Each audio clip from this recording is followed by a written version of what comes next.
Hi friends. இது எனக்கு மட்டும் தான் நடந்திருக்கா? இல்லை உங்களுக்கு யாருக்காவது இந்த மாதிரி நடந்திருக்கா என்னன்னு கொஞ்சம் சொல்லுங்கள் கமெண்ட்டில்.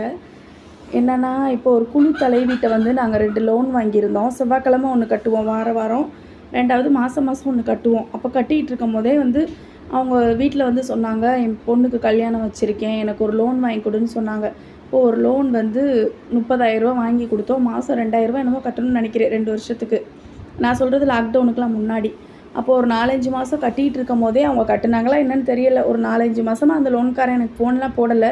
சரி, இப்போ கட்டிகிட்டு இருக்காங்க, குழு தலைவி தானே அப்படின்னு நினச்சி வாங்கி கொடுத்தாச்சு. ஒரு 4-5 மாதம் கழித்து அந்த குழுக்காரன் வந்து ஃபோன் அடிக்கிறான். உங்களுக்கு வந்து கழிச்சிட்டு எக்ஸ்ட்ரா கேட்டிங்களாமே, உங்கள் அக்கௌண்ட்டில் போட்டு விடவான்னு கேட்குறான். அப்போ ஒரு நிமிஷம் வெயிட் பண்ணுங்கன்னு சொல்லிட்டு அவங்களுக்கு ஃபோன் அடித்து கேட்டேன். இப்போ அவங்க என்ன சொல்கிறாங்கன்னா, ஆமாம் எனக்கு சுத்தமாக காசு இல்லை, அவங்களுடைய கஷ்டத்தை சொல்கிறாங்க. அப்போ நான் என்ன நினச்சேன், நம்மக்கிட்ட ஒரு வார்த்தை சொல்லியிருக்கலாமே அப்படின்னு நினச்சேன். ஆனால் இருந்தாலும் சரி, அவங்க கரெக்டாக இவ்வளோ நாள் கட்டியிருக்காங்கல்ல, இப்போ இனிமேல் கட்டிடுவாங்க, சரி மாற்றி விடுங்கன்னு சொல்லியாச்சு. வாங்கிட்டாங்க. வாங்கிட்டு அந்த 2 மாதம் 3 மாதம் கட்டியிருக்காங்க. அப்புறம் 4வது மாதம் லோன்காரன் வீட்டுக்கார ஆரம்பிச்சிட்டான். என்னென்னா, உங்கள் பேரில் தான் இருக்குது, நீங்கள் தான் கட்டியாகணும், அவங்க கரெக்டாக கட்டலை, நீங்கள் யாருக்கும் வாங்கி கொடுங்க, காசை கீழே கூட போடுங்க அப்படின்னு சொல்லிட்டான்.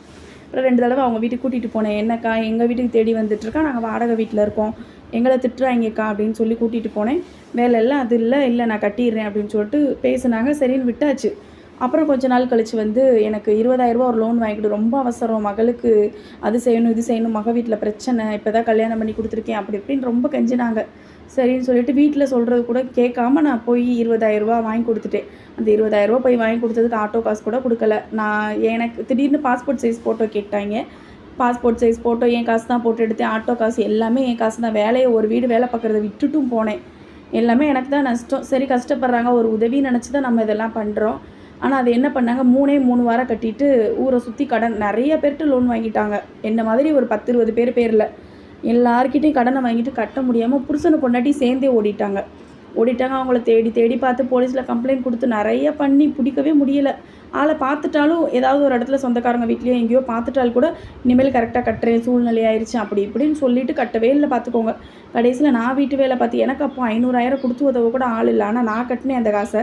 கட்டி முடிச்சுட்டு இப்போது வந்து 2 வருஷமாக ஆளை தேடிகிட்டே இருக்கோம், ஆள் காணா பார்த்துக்கோங்க. இப்போ இடையில ஒரு நாள் என் பையனுக்கு பேங்க்கு அக்கௌண்ட் ஓப்பன் பண்ண சொல்லியிருந்தாங்க ஸ்கூலில். சரி, நாங்கள் போகிறேன், அவங்களே அவங்க மகளையும் நான் பார்க்குறேன். அங்கனக்குள்ளே நான் பார்த்து முறைச்சிட்டு திட்டிகிட்டு தான் நின்ட்டேன். சரி, வெளியே வரட்டும் கேட்டுருவோம், பேங்க்கில் நம்ம வந்து சண்டை போட வேணாம், அசிங்கம் அப்படின்னு நினச்சிட்டு வெளியில் வந்து பார்க்குறேன். அப்புறம் எனக்கு வேலைக்கு லேட் ஆயிடுச்சு, நான் அக்கௌண்ட் ஓப்பன் பண்ணணும்னு சொல்லிட்டு வேலை பார்க்குற வீட்டில் லேட்டாக வரேன்னு சொல்லியிருந்தேன். சரி, லேட் ஆகிடுச்சுன்னா திட்டுவாங்களே, அவங்க வேறு ஃபோன் பண்ணிகிட்டே இருந்தாங்க. நான் போயிட்டேன். ஆனால் அந்த பொம்பளை என்ன சொல்லியிருக்குன்னா, எனக்கு தெரிஞ்ச ஒருத்தவங்க கிட்ட அவன் என்னை பார்த்து பயந்து ஓடிட்டா என் வாய்க்காகன்னு சொல்லியிருக்கு. காசையே வாங்கி கொடுத்து நமக்கு என்ன பேருன்னு பாருங்கள். இந்த உலகத்தில்